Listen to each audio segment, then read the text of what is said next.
আল্লাহ পাক বলেন আমি জালেমদেরকে হেদায়েত দিচ্ছি না, দেবও না। সুতরাং যারা জুলুম করেছেন, আপনি জানতেন না যে আয়না ঘরে কারা থাকে? অবশ্যই আপনি জানতেন, আপনার কথা মতোই হয়েছিল। এই জন্য আপনি আল্লাহর হেদায়েত থেকে বঞ্চিত। যতবার হজ করেন না কেন, তাহাজ্জুদ মিলে পড়েন, আপনি হেদায়েত পাবেন না। আর হেদায়েত কেউ না পেলে এসে জান্নাত পাবে? বলেন বলেন। তাহলে আমরা একবারে ফতোয়া দিতে পারি যে আপনি চির জাহান্নামী। আবাবিল পাখি পাঠিয়ে যেমন আল্লাহ রক্ষা করেছিলেন কাবা ঘরকে, বাংলাদেশে আল্লাহ একটা কিছু দেখাতে চায়, এই জন্যে আল্লাহ ছাত্রদের মতো ফেরেশতাদেরকে আল্লাহ শহীদ করিয়েছে। মনে করছেন শহীদ হয়ে গেছে, এ মানুষগুলো এমনি এমনি শহীদ হয়নি। আল্লাহ বলেন আমি আল্লাহ কিছু মানুষকে শাহাদতের মরণ দিয়ে ধন্য করি, সবাইকে দেই না। যিনি এখন দায়িত্বে আছে, অনেকে বলতেছে যে উনি মুরব্বী মানুষ, কি করতেছে কি করবে। জানেন লোকটা কে, আর তাকে নিয়ে এসেছে কে? একটা পাকা খেলোয়াড়, কথা বলে কম, কাজ বেশি দেখাবে। যারা কাজ করে না, শুধু মুখে ফটর ফটর করে, এই মানুষগুলো ঝামেলা। ডাইরেক্ট ফতোয়া দিচ্ছে, আর লোকাচুরি করে লাভ নেই। কোরআনে কারিমের কথা যদি কেউ বাধা দেয়, দুনিয়ার একটা বিষয় তো আছেই, আখেরাত তার ধ্বংস, এবং তাকে আল্লাহ দুনিয়ায় কিছু দেখাবে। আমি আজকেও আসার সময় বাংলাদেশের গোয়েন্দা বিভাগের প্রধান যিনি, উনি কথা বলছিলেন যে আপনি সারা দেশে উন্মুক্তভাবে কোরআনের কথা যে ফোর্সে আল্লাহ দিয়েছেন ওই ফোর্সে বলবেন, কোনো বাধা নেই, কোনো নিষেধ নেই, কোনো অনুমতি নেই। কেউ যদি কিছু বলে, সে যেই হোক, শুধু আমার একটু জানাবেন, বাংলাদেশের যেখানেই থাক ওর ঠ্যাং ভেঙে ফেলবো। কিন্তু দুইটা কথা উনি জানিয়েছেন। এক নম্বরে যেখানেই মাহফিল করবেন, কমিটিকে বলবেন তারা যেন মেয়েদের জায়গাটা আলাদা রাখে, ওখানে যেন পুরুষ মানুষ ঝামেলা না করে। দুই নম্বরে ওনাদের যে নিরাপত্তা, বিশেষ করে শারীরিক কোনো ঝামেলা হলে ওই জায়গাতে ওরকম পোশাক পায়খানা টয়লেটের ব্যবস্থা যেন করা লাগে সামর্থ্য অনুযায়ী। এই দুইটা মানবেন, বাকি কোরআনের আলোচনায় কোনো বাধা নেই। আজকে আলোচনাটা যারা বাধা দিয়েছেন, আমি 3 জনের নাম পেয়েছি। কোন জায়গায় যেন আলোচনা হওয়ার কথা ছিল? পাড়ইল, এটা পাড়ইল না? যারা বাধা দিয়েছেন আমি ওনার কাছে তাদের নাম ডিটেলস লিখেছি, দিয়ে দেব। শুধু এলাকায় থাকা না, দেশেও থাকতে পারবেন না। এটা আর এই আগস্ট মাসের 5 তারিখের আগে নেই, এখন 5 তারিখ পার হয়ে গেছে। আপনি টের পাচ্ছেন কোথায় আছি আমরা? এই জন্যে নরম ভাষায় বললাম এটা। আর দ্বিতীয় নম্বর, আল্লাহর ফতোয়া যেটা আছে, কোরআনের কথা যেতে কেউ বাধা দেয়, তার জানাজার নামাজ নেই, তারে কবরে দেওয়ার দরকার নেই, কারণ ও এমনিও জাহান্নামে যাবে, অমনিও জাহান্নামে যাবে। আবু জেহেলে কোরআনের বিরোধিতা করে আবুল হাকাম থেকে আবু সাহিল হয়েছিল। আপনার নাম যতই সুন্দর থাক, যদি সত্যি আল্লাহর কোরআনে বাধা দেন, আপনার নামও কিন্তু উল্টাপাল্টা বিষয় লেগে যাবে। হ্যাঁ, আমি ওপেন বলছি, রাজনৈতিকভাবে এদেশে যেহেতু ইসলাম কায়েম করার জন্যে চেষ্টা অনেকে চালাচ্ছে, সবচাইতে বেশি শ্রম এবং কোরবানি যারা দিয়েছে তাদের ভেতরে আপনারা সবাই স্বীকার করবেন, এক বাক্যে বাধ্য হবেন, বাংলাদেশ জামাত ইসলামী। এটা সবাই জানে, সে যেই হোক। এই জন্য দিন কায়েম করা যেহেতু ফরজ, নামাজের মতো ফরজ, এই বিষয়টা সামনে রেখে আমার দিন কায়েমের জন্য যারা চেষ্টা চালাচ্ছে, ইসলামী দল যতগুলো আছে, তার ভেতরে এটা আমার ভালো লাগে। এই জন্য আমি এটাকে সাপোর্ট করি মনে প্রাণে, এবং যত রকমের সাহায্য আছে আমি সব করার চেষ্টা করি। দ্বিতীয় নম্বর বিষয়, এইটা তো আর রাজনৈতিক অনুষ্ঠান না, প্রচলিত যে রাজনীতি, এমনিতে রাজনীতি ফরজ, কিন্তু কোরআনের, কিসের? কোরআনের রাজনীতি করা ফরজ। 903টার উপরে আয়াত আল্লাহ ডাইরেক্ট ইনডাইরেক্ট মিলে দিয়েছেন, ওটা ফরজ না হলে এত কথা দিত না। যেহেতু প্রচলিত যে রাজনীতির কথা আমরা অনেকে বুঝতেছি এই 53 বছরে, ওই রকম একটা অনুষ্ঠান এটা না, এটা একটা এবাদত। এটা কি? কোরআনে কারিমের এই আলোচনাটা একটা এবাদত। আর এবাদত, এখানে সব মানুষের মতের পথের লোক আমরা এসেছি এবাদতটা বোঝার জন্যে। কোরআনের তাফসির লিখে দিয়েছেন, আমরা তাফসির এখানে কথা বলবো, কোনো দিকে টেনে না, কোনো দিকে চেপে না, আমি আল্লাহর দিকে তাকিয়ে কথা বলি, ওইভাবে বলবো ইনশাআল্লাহ। আমাদের আসল উদ্দেশ্য আল্লাহ যেন আমাদের পরিবর্তন করে দেন। নিয়ামতের শুকরিয়া আদায়ের যে বিষয় শর্তগুলো বললাম কোরআন দিয়ে, 1 নম্বরে স্বীকার করবেন আপনি যে এটা নিয়ামত। কি অবস্থায় ছিলাম আপনি নিজেও জানেন, আমিও জানি। আমি বাংলাদেশের বৈধ নাগরিক। আমার বাড়ি পাশের বিভাগে, খুলনা বিভাগে, কুষ্টিয়া, এটা পাশের বিভাগ রাজশাহী। এই মান্দাতে আমি এসেছিলাম বিয়ে খাওয়ার জন্য, একটা বিবাহ অনুষ্ঠানে আমার আসতে দেয়নি। বলেন তো কোন অবস্থায় ছিলাম? গত কয়েকদিন আগে বাংলাদেশ জামাত ইসলামী কুষ্টিয়া জেলা শাখা 500 আলেমকে ডাক দিয়েছিল, সব ঘরানার আলেম ওখানে এসেছিল। 500 আলেম এক জায়গায় 2.5-3 ঘন্টা তারা আলোচনা করেছে, বিভিন্ন মতামত দিয়েছে। আপনার কি মনে হচ্ছে যে এই 500 আলেম এক জায়গায় তাদের মতামত কোরআনের উপরে, হাদিসের উপরে তুলে ধরল? আগস্ট মাসের 5 তারিখের আগে 500 না 5 জন এক জায়গা হওয়া সম্ভব ছিল? কি বলতো যে এখানে গোপন ষড়যন্ত্র হচ্ছে, জঙ্গি তৎপরতা এই জায়গায় চালু হচ্ছে। যেখানে 5 জন হলে এরকম উল্টাপাল্টা নাম দিয়ে দিতেন, সেখানে 500 হয়ে গেল, কই কিছুই তো হইল না। এই জন্য ভুক্তভোগী আপনি না। চেয়ারম্যান বলছিলেন না যে আমি জেলে ছিলাম, ভুক্তভোগী যেহেতু আমরা 2 জন, এখানে আরো যারা আছেন আমরা টের পাচ্ছি যে কি হয়ে গেল। সুতরাং এটা নিয়ামত, আপনি স্বীকার করেন আর না করেন, এটা কি? আরে নিয়ামত সবার জন্য না। কোরআনে কারীম জানিয়েছে, ওয়ানুনাজ্জিলু মিনাল কুরআনি মা হুয়া শিফাউ ওয়া রাহমাতুল লিল মুমিনিন ওয়া লা ইয়াজিদুজ যালিমিনা ইল্লা খাসারা। আল্লাহ পাক বলেন, হে নবী, কোরআন নাজিল করার ধারাবাহিকতায় এমন এমন বিধান আমি দিয়েছি যেটা যদি পালন করা যায় মুমিনদের জন্য রোগ মুক্তির কারণ হবে, শেফা হবে। সময় যখন আল্লাহ আমাদেরকে দিয়েছেন এ নিয়ামতের শুকরিয়া আদায় করার জন্যে, কোরআনে কারীম যদি সত্যি আমরা আয়োজন করতে পারি এই জমিনে, বিশ্বাস করতে পারেন যত রকমের রোগ আছে, মানসিক, শারীরিক, ইমানের, দুনিয়া এবং আখেরাতের সব রোগগুলো কন্ট্রোল করার ক্ষমতা কোরআনের আছে। কারণ ওটা দেখা দরকার।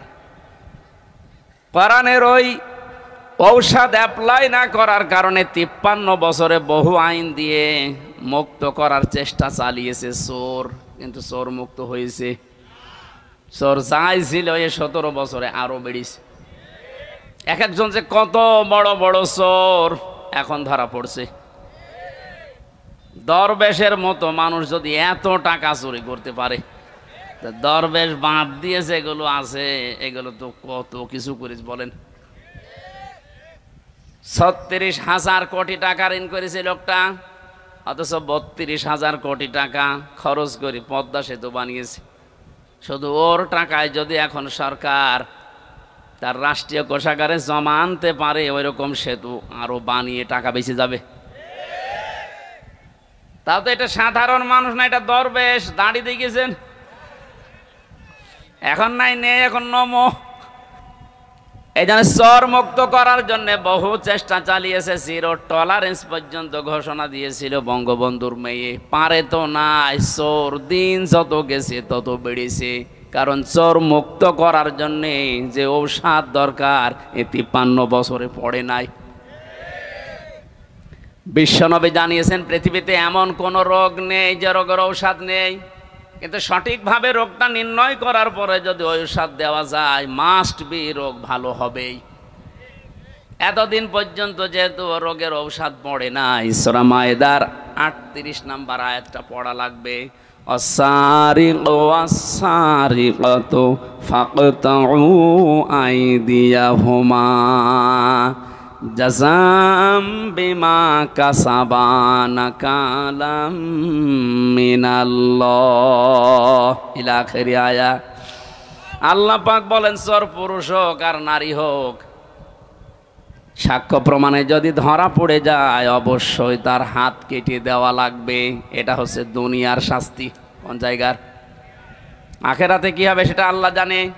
এবার বাস্তবের দিকে নিয়ে আসেন। আপনি কে কোন আদর্শ মানেন, দল করেন, আমি জানি না। কোরআনের এই আয়াতটা যদি 53 বছর আগে যখন সংবিধান তৈরি হয়েছিল স্বাধীন করার পর, ওই সময় যদি আমরা এই আইনটা জারি করে দিতে পারতাম, আমার মনে হচ্ছে এই 24 সালে হাজারো মানুষের হাত শরীরে থাকতো না।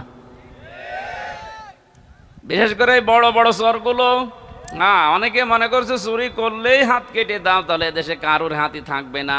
চুরি করলে হাত কাটা না, ওটা যদি অভাবে চুরি করে তাহলে তার অভাব দূর করে দেওয়া লাগবে, স্বভাব ভালো করে দেওয়া লাগবে। স্বভাব ভালো করার জন্য যে পদ্ধতিগুলো আছে ওই ধাঁচে ফেলা লাগবে। আর যদি স্বভাবে চুরি করে কেউ, আমার তো মনে হয় এই দেশে যারা বড় বড় চোর একটারও কোনো অভাব নেই, সবই স্বভাবের চোর। এটা মানুষের টাকা লাগে কত, চুরি করে তাও যদি আপনি নিয়ে যেতে পারতেন আপনাকে আমি কিছু বলতাম না। নৌকায় পার হচ্ছিল, ওর বন্ধুরে যখন ধরেছে, বন্ধু বলছে আমি একা ধরা খাবো। ওই যে আল্লাহর ওলি কোনটা, ওই যে সালমান এফ রহমান, ওর দাড়ি কই, বলে দাড়ি কেটে ফেলিস। তো আপনি কি করলেন বলেন তো? এখন এই যে ডিম খাচ্ছেন উপর দিয়ে নিচ দিয়ে, আরও তো জায়গা মতো পড়েননি। আমাদেরকে যে সমস্ত জালেমদের হাতে দিয়েছিলেন, আপনাদেরকেও যদি ওই রকম সামনে কেউ পড়ে যায়, ডিম দেখবেন জায়গায় দিয়ে দেবে। এই যে হাতের আঙ্গুল নখ তুলে ফেলে, এগুলো রিমান্ডে দেখাচ্ছিল যে আমরা যে এইভাবে নখ তুলি। তো এইরকম লোক জালেম শুধু ওদেরই, আর জালেম নেই, এখনো আছে। এই জন্যে আপনার কিছুই হয়নি। এই আয়াতটা যদি কার্যকর থাকতো আপনি চুরিও করতে পারতেন না, আজ আপনার উপরে ডিম খাওয়া লাগতো না। কোরআন নাজিল করার ধারাবাহিকতায় যেহেতু বিভিন্ন ঔষধ আছে, এগুলো এখন সব জায়গায় প্রতিষ্ঠিত করা দরকার। তাহলে জান্নাত, মিনি জান্নাত আপনি বাংলাদেশে দেখতে পাবেন। এই জন্য এই নিয়ামতে সবাই আনন্দিত না। ওয়ালা ইয়াজিদু যালিমিনা ইল্লা খাসারা। হে নবী, জালেমদের জন্য কোরআনে কোনো ঔষধ নেই। কোরআনের যত সুন্দর কথায় তাদেরকে শোনান, তাদের শুধু ক্ষতি বৃদ্ধি হবে, রাগ হবে।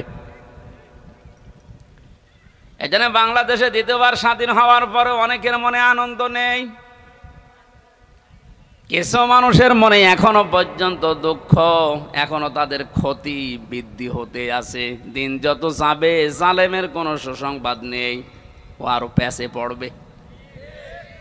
কারণ কি বলেন তো? কারণ জালেম যারা, এই শব্দটা এত ভয়ঙ্কর মারাত্মক শব্দ। কোরআনে কারিমে আল্লাহ যত কঠিন কঠিন কথা দিয়েছেন, সবচাইতে বড় কঠিন বক্তব্য দিয়েছেন জালেমের বিরুদ্ধে। আল্লাহ পাক বলেন, ইন্নামাস সাবিলু আলাল্লাযীনা ইয়াযলিমুনান নাস ওয়া ইয়াবগুনা ফিল আরদি বিগাইরিল হক ইলা আখিরি আয়াত। সূরা শুরার 42 নম্বর আয়াত প্রথম অংশে আছে। আল্লাহ বলেন, আমি আল্লাহর মামলা হবে তাদের বিরুদ্ধে যারা মানুষ হয়ে মানুষের উপরে জুলুম করেছে।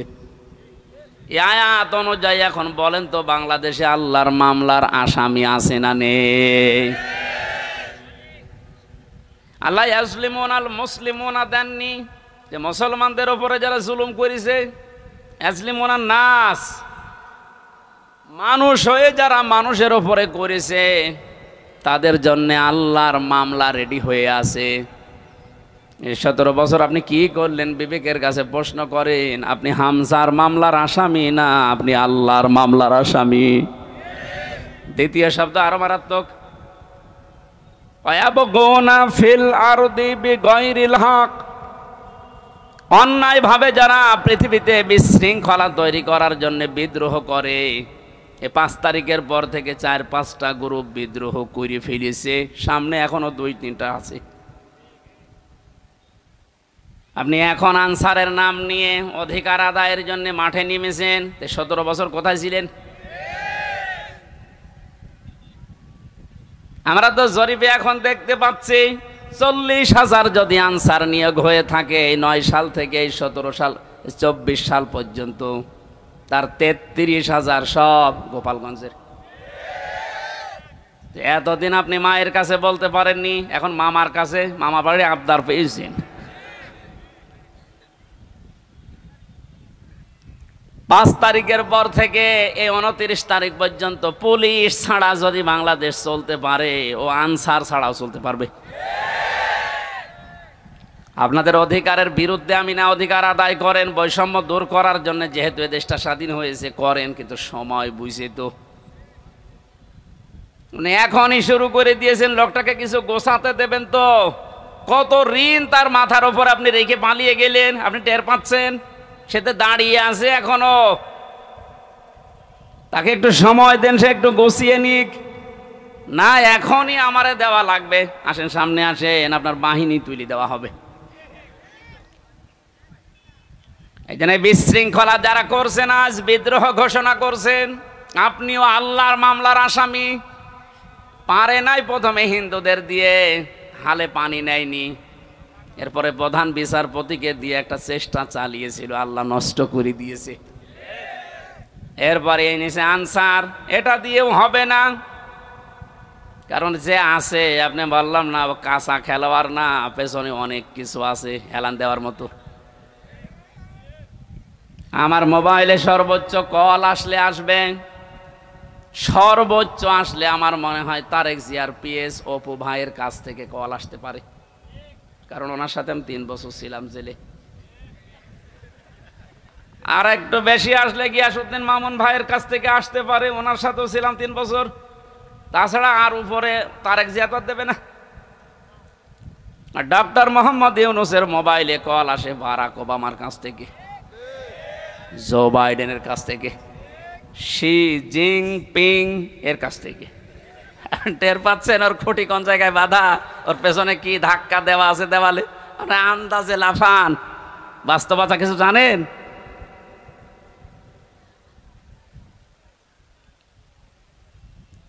আজ অনেকে আপার কাছ থেকে মোবাইলে কল পেয়ে বলছে, আপা ঘাবড়াবেন না, আপনি ঘাবড়ালে আমরা নরম হয়ে যাই।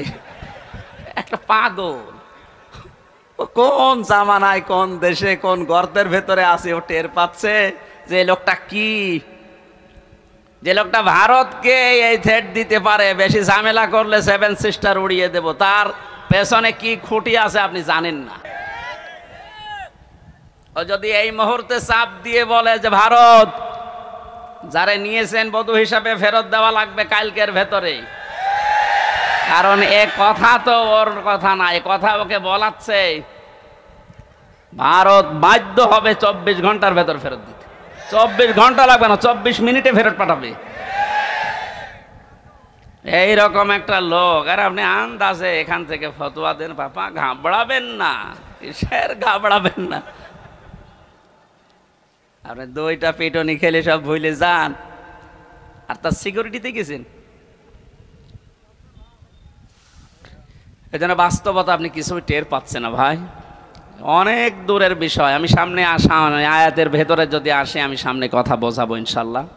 যেটা বোঝাতে চাচ্ছিলাম সহজ সরল ভাষায়, আজ বিশৃঙ্খলা তৈরি করার জন্য যারা বিভিন্ন বাহিনীকে কাজে লাগাচ্ছেন, আমার তো যতটুকু বাস্তবতা, রিমান্ডে আরে 3 বছর জেলে থেকে দেখেছি, ওদের চরিত্র এত খারাপ, ওই মানুষগুলো শেষে দেখবেন পতিতাদেরকেও রাস্তায় নামিয়ে দেবে। কোনো কিছুতেই কোনো কিছু উপরে উঠতে পারবেন না, কারণ ছাত্রদের আন্দোলন শুধু না, আমার মনে হয় আল্লাহ ফেরেশতা পাঠিয়েছিলেন, আবাবিল পাখি পাঠিয়ে যেমন আল্লাহ রক্ষা করেছিলেন কাবা ঘরকে, বাংলাদেশে আল্লাহ একটা কিছু দেখাতে চায়, এই জন্যে আল্লাহ ছাত্রদের মতো ফেরেশতাদেরকে আল্লাহ শহীদ করিয়েছে। মনে করছেন শহীদ হয়ে গেছে, এ মানুষগুলো এমনি এমনি শহীদ হয়নি। ওয়ালিয়ালাম আল্লাহুল্লাযীনা আমানু ওয়া ইয়াত্তাখিযা মিনকুম শুহাদা। আল্লাহ বলেন, আমি আল্লাহ কিছু মানুষকে শাহাদতের মরণ দিয়ে ধন্য করি, সবাইকে দেই না। যার জীবন যৌবন, যার কর্ম অ্যাক্টিভিটিস এগুলো আমার ভালো লাগে, তাকে আমি সাধারণভাবে মরণ দেই না, মরণ দেই শাহাদতের। তাছাড়া শহীদ আবু সাঈদ, আপনার কি মনে হয় একটা লোকের জীবনের ন্যূনতম মায়া নেই? 4টা গুলি খেয়েছে বুকে, তাও দাঁড়িয়েছিল, শেষে আর পারে নাই, পড়ে গেছে। আপনি একটা খান তো, শুধু শব্দ শুনলে পালাবেন। এরপরও কিছু মানুষ এখন কথা তুলছে না, সবাই পালায়, আরো নিচে বুক পেতে দেয়, আত্মহত্যা করেছে, শহীদ হয়নি। আহলে হাদিসের নাম নিয়ে যে লোকটা এই কথা বলেছে, আহলে হাদিসের লোক না, একটা প্রতারক।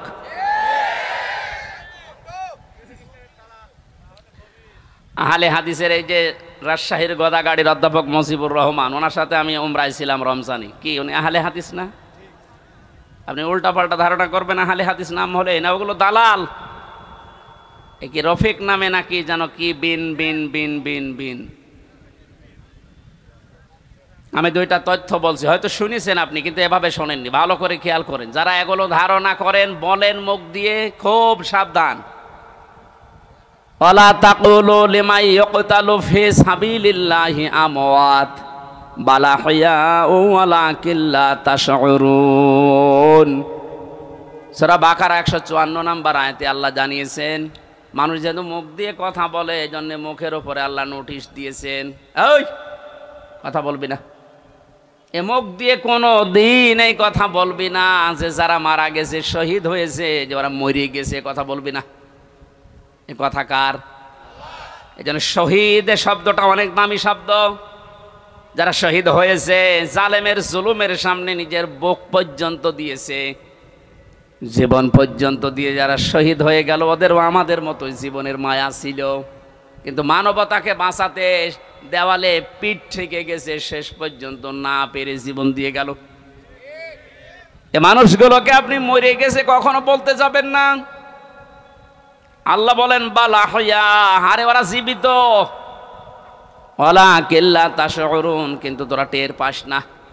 এরপরে মানুষ যেহেতু হৃদয়ে কল্পনা আনতে পারে, ধারণা করতে পারে, এজন্য আল্লাহ ধারণার উপরে নোটিশ দিয়েছে, ওয়ালা তাহসাবান্নাল্লাযীনা কুতিলু ফি সাবিলিল্লাহি আমওয়াতা বাল আহইয়াউন ইনদা রাব্বিহিম ইয়ারযাকুন। সূরা আলে ইমরান 169 নম্বর আয়াত। তাফসীরে ফি জিলালিল কোরআনের ব্যাখ্যাটা ব্যাপক লেখা আছে, আমি সামিরাইজ করে বলছি। আল্লাহ বলেন, ওই ধারণাও করবি না, যারা আমি আল্লাহর জন্য জীবন দিয়ে গেল এরা মারা গেছে, এরকম ধারণাও করবি না, বরং তারা জীবিত এবং আমি আল্লাহর কাছে তারা রিজিক পায়। জোরে বলেন সুবহানাল্লাহ। এজন্য বড় কঠিন সতর্ক থাকা লাগবে এই বিষয়গুলোতে। অনেক জালেম পর্যন্ত এখন উঠে পড়ে লেগেছে শান্ত দেশকে অশান্ত করার জন্যে। আপনি কিন্তু হামজার মামলার আসামি থাকবেন না। আমরা যদিও এই জালেমদের বিরুদ্ধে, ওরা যেমন 50টা মামলা বলেছিল আমারে দেবে, আমরা 100টা দেবো এখন, কিন্তু আপনি তার আল্লাহর, আমার হামজার মামলার আসামি থাকছেন না, আপনি সরাসরি আল্লাহর মামলার আসামি হয়ে যাচ্ছেন। আপনার দুনিয়াও শেষ, আখিরাত তো শেষই। এরপরও অনেকে বলে হুজুর মাফ করে দিলে কি না, জালেমদের মাফ করলে মজলুমের উপরে অবিচার হয়। কারণ আপনি তো ওই জায়গায় পড়েননি, তাই এ কথা বলছেন। 18 কোটি মানুষ যদি এদেশে মাফ করে দেয়, আয়না ঘরের সাথে যারা জড়িত ছিল, ব্যারিস্টার আরমানের বউ তাকে মাফ করবে? আপনার কি মনে হয় যে আন্দাজে বললে মাফ করে দেবে? আপনি থেকে দেখেন তো, স্বামী ছাড়া 8 বছর। আরে ভাই, একটা মানুষকে আপনি যদি মেরে ফেলতেন, তাহলে তার বউটা অন্য জায়গায় বিয়ে করতে পারত। এক কথা বলছেন এখন। আর আপনি এমন জায়গায় রাখেন, এই জন্য আয়না ঘর মারা বানিয়েছে। আমার মনে হয় ওটা ধ্বংস করে ফেলা লাগবে না, ওটা রেখে দেন, ওটা টুরিস্ট প্লেস হিসাবে রেখে দেন। মানুষেরা ওইটা দেখতে যাবে, আর সামাম পৃথিবীর মানুষ জানবে যে এই বাংলাদেশে একটা জালেম ছিল। একটা মানুষ কত বড় নৃশংস, কত বড় জুলুমকারী হলে এই মাটির নিচে, এই ঘরের ভেতরে মানুষকে তাও 2-5 দিন রাখেন। 8 বছর রেখে দিয়েছে, কারোর 10 বছর, কারোর 12 বছর। আমিও মাটির নিচে ছিলাম, যেখানে আমি শুনেছি, আমারও তো বেশি দিন রাখে নাই। কি যে মানুষের একেবারে সহ্যের বাইরে চলে যায় ওই জায়গাটা। এই হাঁটুর ভেতর দিয়ে হাত দিয়ে, এরপরে আবার এখানে হ্যান্ডকাপ দিয়ে বেঁধে একটা মানুষ এভাবে ঘন্টার পরে ঘন্টা, দিনের পরে দিন, মাসের পরে মাস, বছরের পর বছর এভাবে রেখে দেয়। শুধু টয়লেট করার জন্য 1.5 মিনিট সময় দেয়। আমার সাথে যে আলেম ছিল মুফতি ফখরুল ইসলাম, কি কষ্ট যে লোকটাকে দিয়েছে। এই জন্য জালেম যারা, এদেরকে হেদায়েত আল্লাহ দেবেন না। আমি দোয়া করলেও হবে না। কাবা শরীফের ইমামও যদি দোয়া করে এই জালেমের জন্য, ওকে আল্লাহ হেদায়েত দেবে না, ওকে জাহান্নামে দেবেই। আমি এইটা বানালাম। এই কথা বন্ধ করেন। আল্লাহু লা ইয়াহদিল কওমাজ জালিমিন, এ কোরআনের আয়াত না আমি বানালাম? কথা বলুন। এই যে ইয়াহদি, এখানে আলেম আছে না? মোজারে, এটা বর্তমান, ভবিষ্যৎ, প্রেজেন্ট, ফিউচার। আল্লাহ পাক বলেন আমি জালেমদেরকে হেদায়েত দিচ্ছি না, দেবও না। সুতরাং যারা জুলুম করেছেন, আপনি জানতেন না যে আয়না ঘরে কারা থাকে? অবশ্যই আপনি জানতেন, আপনার কথা মতোই হয়েছিল। এই জন্য আপনি আল্লাহর হেদায়েত থেকে বঞ্চিত। যতবার হজ করেন না কেন, তাহাজ্জুদ মিলে পড়েন, আপনি হেদায়েত পাবেন না। আর হেদায়েত কেউ না পেলে সে জান্নাত পাবে? বলেন বলেন। তাহলে আমরা একবারে ফতোয়া দিতে পারি যে আপনি চির জাহান্নামী, নাকি বেশি বলে ফেললাম? না না, আমি যা পড়েছি তাই বলছি। কারণ জালেমদেরকে আমি দোয়া করলো, আল্লাহ হেদায়েত দিচ্ছে না, দেবে না। কিয়ামতের ময়দানে আল্লাহ পাক দুই শ্রেণীর মানুষকে নবীর হাত থেকে হাউজে কাউসার খেতে দেবেন না। কয় শ্রেণী? এক নম্বরে যারা ইসলামের ভেতরে নতুন নতুন বিষয় ঢুকিয়েছে, বেদাত বলে যারে, এদেশে সবচাইতে বেশি এটা। আমার তো ভয় হয় এই কারণে যে বাংলাদেশের হাজারো মুসলমান আমরা নবীর উম্মত দাবি করছি, কিন্তু এই বেদাত করার কারণে আল্লাহর নবীর হাত থেকে পানি পাবো না। দুই নম্বরে যারা জুলুম করে এবং জালেমের যারা প্রশংসা করে, তার সাহায্য করে, সহযোগী হিসাবে কাজ করে, এরা নবীর হাতের হাউজে কাউসারের পানি পাবে না। আপনি এই হাদিসটা এবার বাংলাদেশে মিলান। কত হাজি জালেমের সহযোগী, জালেমকে ভালোবাসে, সাপোর্ট করে, এই কারণে নবীর হাতের ওয়ারিশ হিসাবে সে পানি পাবে না। এরকম মানুষ হাজি দেশে নেই। আপনার দুনিয়াও শেষ, আখেরাতও শেষ। আপনি কি করলেন? এখন আর ফিরে আসার সময় আপনার আর নেই। আপনি যা করেছেন এর হিসাব আপনাকে দেওয়া লাগবে, কারণ আপনি একেবারে সীমানার বাইরে চলে গেছেন। যে সমস্ত পাপের কারণে আল্লাহ দুনিয়ায় শাস্তি নাজিল করে, তার ভেতরে অন্যতম পাপ, মানুষ যখন সীমা লঙ্ঘন করে ফেলে তখন আল্লাহ ৮ প্রকার শাস্তি দুনিয়ায় দেয়। আমি একটা একটা করে কোরআন দিয়ে ওইদিকে যাবো ইনশাল্লাহ। আপনারা আছেন তো ময়দানে? নিয়ামতের শুকরিয়া আদায় যদি করতে চান তাহলে মুখ দিয়ে বলেন যে হ্যাঁ এটা নিয়ামত। এটা বিশাল একটা পাথর বুকের উপর থেকে আল্লাহ নামিয়ে দিলেন, এটা কি?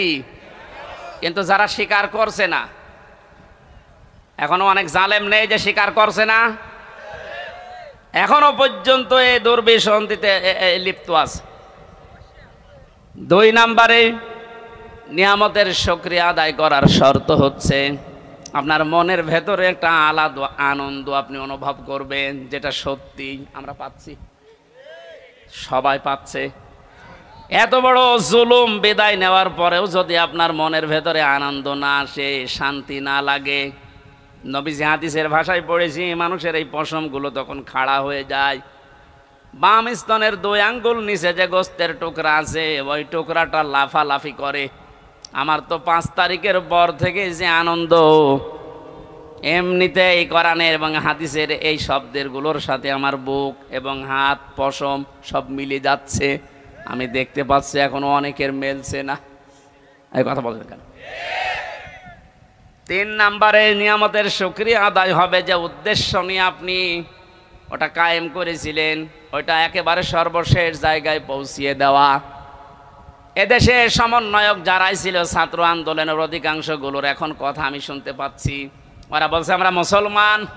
কালকে একজনের বক্তব্য দেখলাম ঢাকাতে, ওরা বলছে আমরা বাংলাদেশে যত জেলায় থানায় সমন্বয়ক ছিলাম, আমাদের উদ্দেশ্য ছিল এই যত রকমের বৈষম্য আছে সব আমরা দূর করে সমান সমান করে দিতে চাই, এটা আল্লাহ চাই।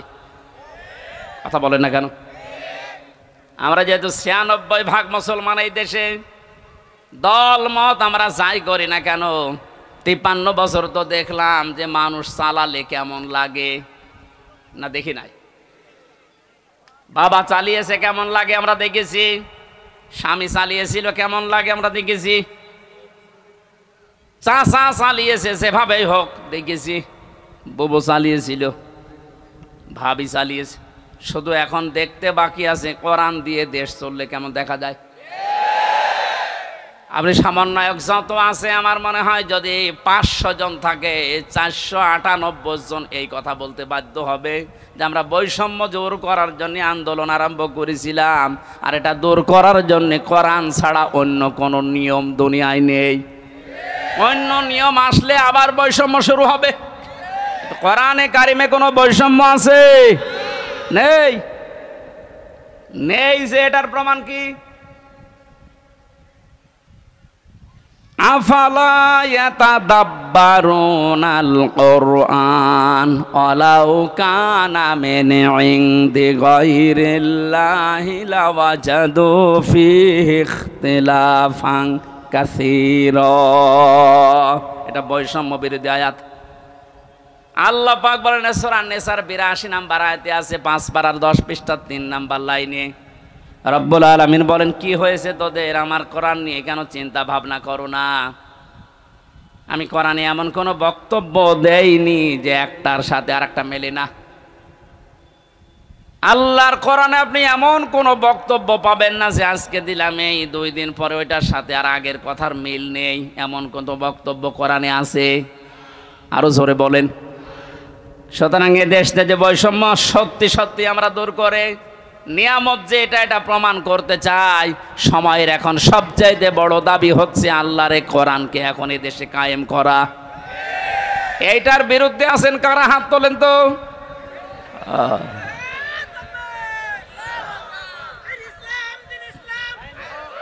ঠিক আছে, মানুষের এখনো মনে হয় ওই ঘর কাটেনি। আমার মনে হয় আমান আজমি ভাই এই যে জেল কি আয়না ঘর থেকে এসে এখনো যেমন স্বাভাবিক হতে পারেনি, ব্যারিস্টার আরমান আয়না ঘরে 8 বছর থাকার পরে এখনো উনি স্বাভাবিক হতে পারেনি। আমিও জেলখানায় 3 বছর, আমি এখনো স্বাভাবিক না। এখন ওই দেশের আমার মনে হয় জনগণ এখনো স্বাভাবিক হয়নি, মনে করছে 5 তারিখের আগে আসি না। এখন আর 5 তারিখ নেই, এখন 29 তারিখ। কত বলেন বলেন।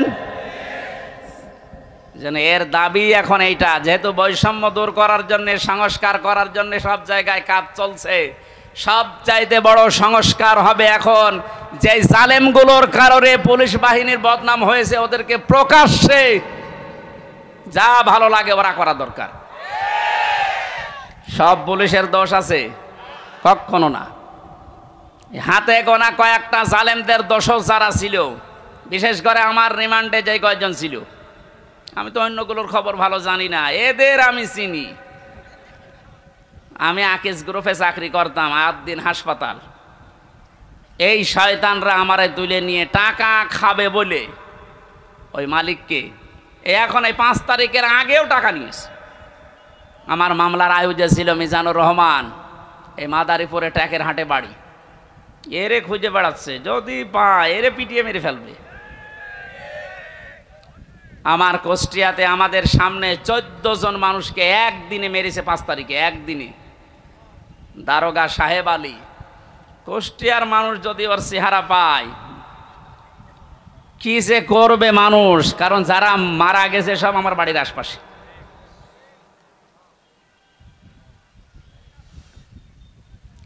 এএসপি নামে একজন ছিল রিমান্ডে আমার, শেখ ইমরান হোসেন। ওর বাড়ি খুলনা ফুলতলা এলাকায়, ওর বাবা আওয়ামী লীগের উপজেলা চেয়ারম্যান। ওরও খুঁজে বেড়াচ্ছে, কারণ 5 তারিখের আগে পর্যন্ত নাকি এরা টাকা নিয়েছে। স্যার আজকে আমারে কল দিয়েছিল, হুজুর 5 তারিখের আগেও আমার কাছে টাকা নিয়ে গেছে।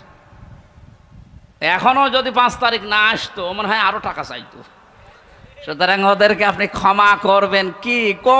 কোন জিনিস দেখে? এই শয়তানগুলোর কারণে আজ হাজার হাজার পুলিশ এখনো পর্যন্ত ভয়ে আছে, বের হচ্ছে না বাইরে। এই জন্য বাহিনীর সবার দোষ না, যাদের দোষ এইগুলোকে এখন এই বাহিনীর সামনে এনে দেওয়া দরকার, যে নে যা পারবি ফুটবল খেল। কালকে ইনোরে একটা লাথি দেয়নি একজন? সম্মানিত ভাইরা, আমি যেটা বোঝাতে চাচ্ছিলাম, যেহেতু সংস্কার আরম্ভ হয়েছে আর এইটা করার জন্য ওনারা আন্দোলন করেছিল, সুতরাং সংস্কার খুব তাড়াতাড়ি করেন, নয়তো জালেমরা কিন্তু বসে নেই। ওরা একটা একটা করে ইস্যু তৈরি করবে, আবার অশান্ত করার চেষ্টা করবে। ডক্টর মোহাম্মদ ইউনূস বারবার বলছে, ভাইরা আমার সময় দিন, আমাকে কাজ করতে দিন। আপনাদের এই 17 বছরের জঞ্জাল আমি এই 17 দিনই শেষ করে ফেলবো, একটু সময় দিন আমারে। আর এর ভেতরে আমারে কাঁচি আরে বসে কাঁচি করতে দেন না, খালি এইটা ওইটা ওইটা আমার বাড়ি ঘেরাও। তা আপনি ওনার বাড়ি ঘেরাও করে কি করবেন? ওনারে তো পেছনে যারা খুঁটি দিয়ে রেখেছে তারা তো আর এই বাড়ি ঘেরাও কিছু মনে করে না। এই জন্য এই সমস্ত ছোটোখাটো কাজ করে আপনি টার্গেটে পড়ে যেন না। সংস্কার যখন চলছে, বাংলাদেশের যত ডিসি আছে, এসপি আছে, টিওনো আছে, ওসি আছে, যারা জালেমদের সহযোগী ছিল, সবাই না, যারা ছিল ইমিডিয়েট তাদেরকে এই মুহূর্তে বাধ্যতামূলক বাদ দিয়ে দিল। কারণ এরা যদি একটু ফাঁক ফকড় পায় ওরা কিন্তু অনেক কিছু করে ফেলবে। এই জন্য আমাদের উচিত হচ্ছে তাড়াতাড়ি করে এই সংস্কারগুলো খুব তাড়াতাড়ি আরম্ভ করা। ডক্টর আসিফ নজরুল সাহেব উনি ঘোষণা কালকে দিয়েছে যে খুব তাড়াতাড়ি এটা করা হবে, একটু তাড়াতাড়ি করেন, নয়তো এখনও ঝামেলা কাটছে না। আমরা নিয়ামতের শুকরিয়া আদায়, যে 3টা পদ্ধতি শুনলাম, মুখে স্বীকার করা, অন্তরে আনন্দ পাওয়া, আর যে উদ্দেশ্য নিয়ে এটা করেছে ওই উদ্দেশ্যটা এখন এই সংস্কারের মাধ্যমে কায়েম করা। আল্লাহ আমাদেরকে এভাবে নিয়ামতের শুকরিয়া আদায় করলে আমরা যেটা চাই ওইটা আল্লাহ আরও বাড়িয়ে দেবে। ওয়ালাইন কাফারতুম, যদি না শুকরি করেন, যদি না বোঝার ভান করে থাকেন, যদি এবার ভুল করেন, এই ভুল কিন্তু আর শোধরানোর জায়গা থাকবে না। আর ইন্না আযাবিলা শাদীদ, আল্লাহর আযাব শাস্তি বড় কঠিন। আল্লাহ তুমি আমাদেরকে এই আয়াতটা এক্ষুনি বাস্তবে মেনে নেওয়ার তৌফিক দাও, বলেন আমিন। ঠিক দাও, বলেন আমিন। ঠিক দাও।